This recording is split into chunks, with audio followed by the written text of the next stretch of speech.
Mr. Brown's speech comes 2 weeks before the International Climate Change Conference in Bali. He warned that rich countries may have to increase their targets for cuts in emissions. And the task of Bali sounds quite specific: to launch negotiations leading to a post-2012 global agreement on climate change. But our mission is in truth historic, and it is world-changing: to build over the next 50 years and beyond a global low-carbon economy. And I don't think it's overdramatic to say that the character and course of the coming century will be set how at and from Bali we measure up to this challenge. In the years after 1945, the world came together to rebuild broken economies and fractured societies, and billions of new investment was mobilised to redevelop post-war Europe. And at the heart of that endeavour was the Marshall Plan that transferred 3% of national income from America to Europe. And it was a collaborative effort under which countries cooperated for common goals. And at that time, leaders had to fight against short-sightedness, inertia and the dominance of old, backward-looking dogmas.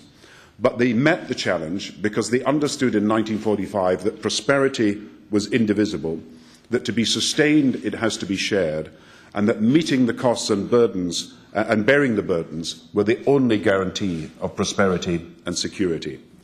And today, again, I believe we face another fateful choice.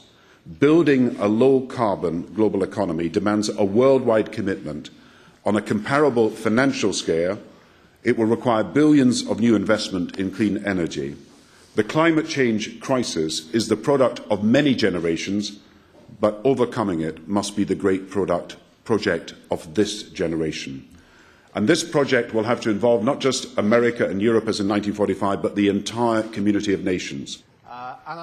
Specifically, Britain, he said, would lead the way.